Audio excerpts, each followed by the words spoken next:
Folks, we are back for one final episode. Want to thank you for watching our preview shows of the Lucas Oil Pro Motocross Championship. Jason Wygant, Steve Mathis in the PulpMX.com studios. Is it like orange juice? Can you get it pulp free? Is it possible? No, not possible. I would like to have pulp free. No, thank you. What's the rent I'm getting on this studio? You got the plugs. That's why I mentioned it right there. Yeah, there's business about to be booming. We cannot talk about the championship this year without the ultimate wild card. And I think it's perfect that we have hosted these shows from Las Vegas because we can find all the cliches about gambling, strange odds, long shots. All of those things apply to a rider that once went around calling himself the Joker. Mm-hmm. You cannot read his poker face. You don't know what is running through his mind. He is a mystery, wrapped in enigma, solved via a riddle. He is Christophe Pourcel. He is so close to being two-time motocross champion, 250 motocross champion. He's back this year, folks, after a year off. Did the GPs a couple years ago on the MX1 class. It was pretty fast. Won a couple of them. He's coming back to the 250 class. He is motivated to do well. Do we know that? I'm saying every single thing here is he motivated? Yeah, I really think he's not coming back because he just enjoys the sport. Yeah, that's for sure. There's a monetary part of this sport that he, from what I hear... yeah, but monetary and motivated sometimes are not the same.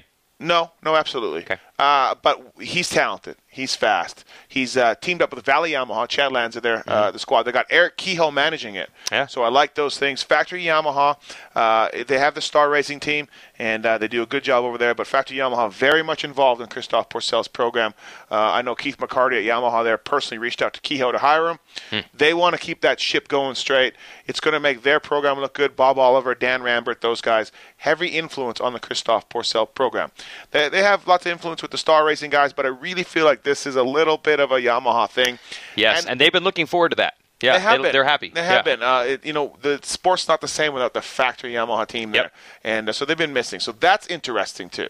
That's a whole nother thing that's interesting. I really like having Pourcel back, first of all. I have no idea how he's going to do. Yeah. It's a mystery, an enigma, a riddle, and all that.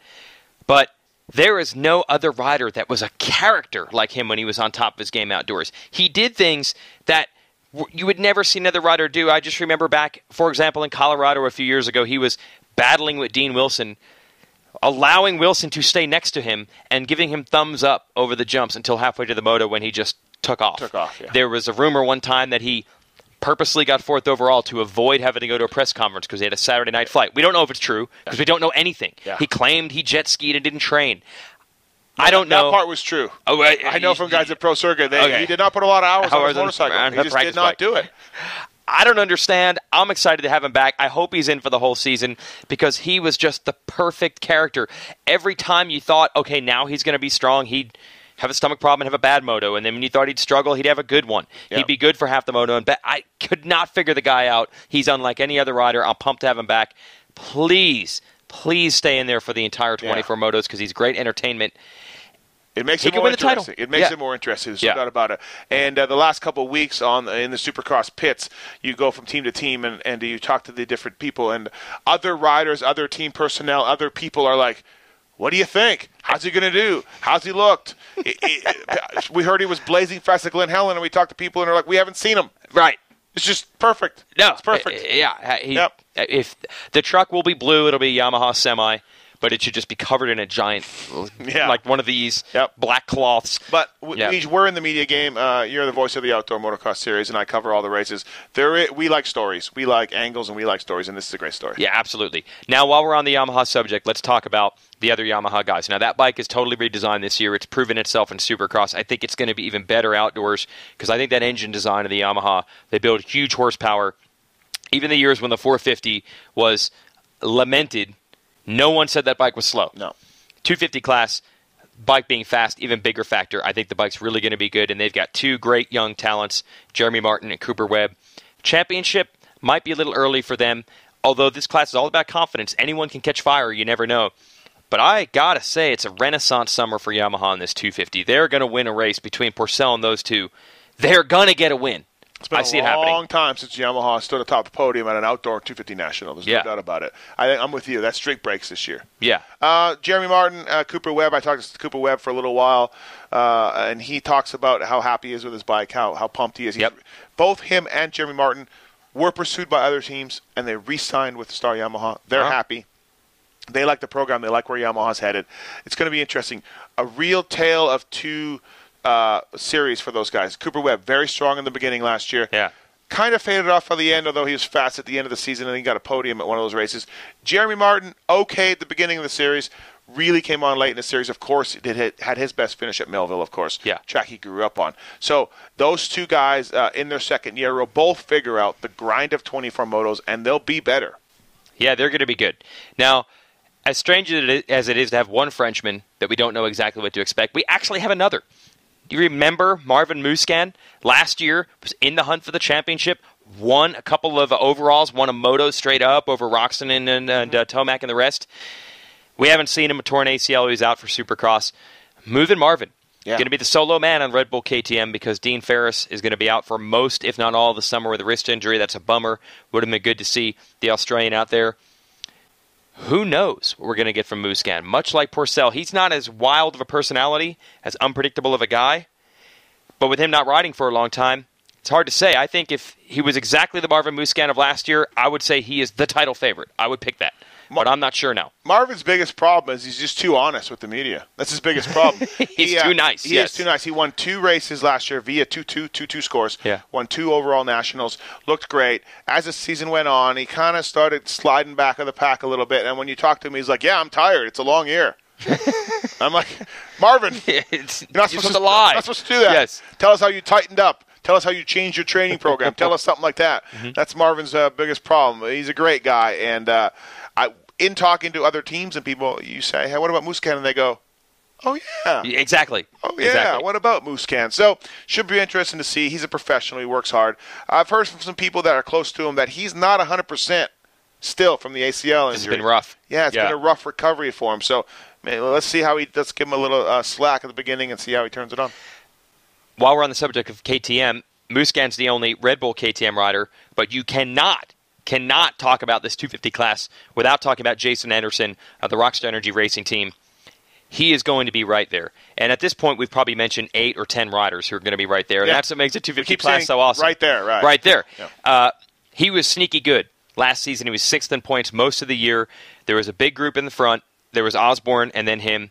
He clunked the last couple of motos, ended up 8th or 9th in points, but that's not really what matters. The point is, get a podium at Millville. Good ride. Yeah, the point is most of the year he was very fast, and then we saw a huge jump this year in Supercross. He loves that KTM compared to the Suzuki he was riding last year. It paid off indoors, and I think Anderson's riding style is better for motocross than Supercross.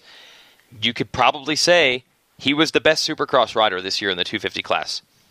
Why not the best outdoor runner? Yeah, Jason Anderson's a guy that's really figured it out a little bit. He's really taken a step forward.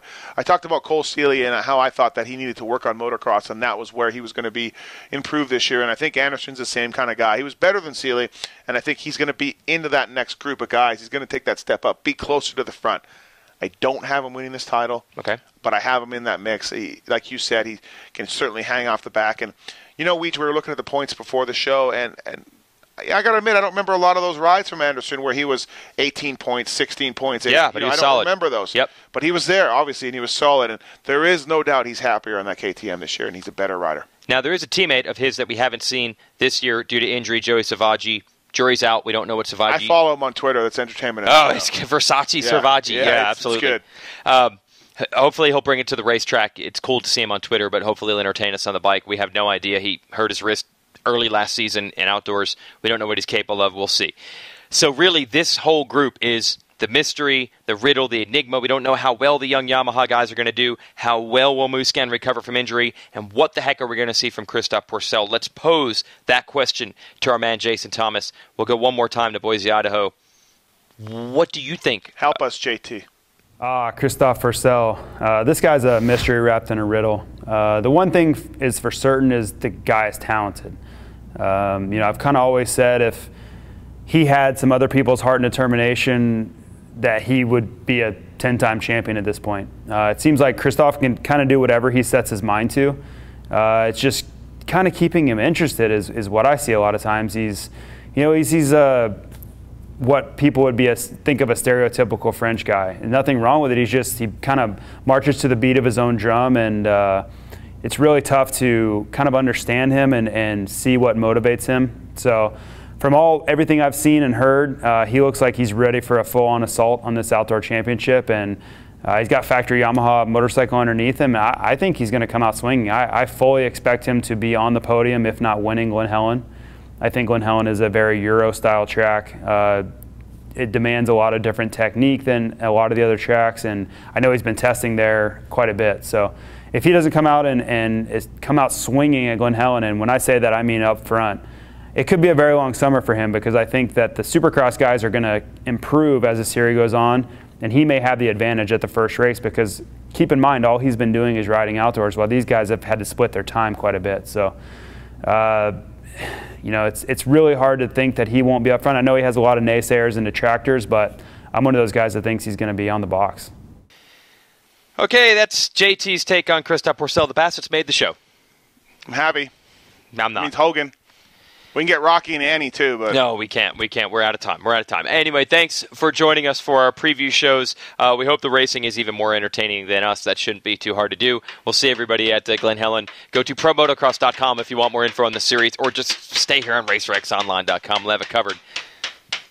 God, these things are annoying. Thanks for watching. See you at the races.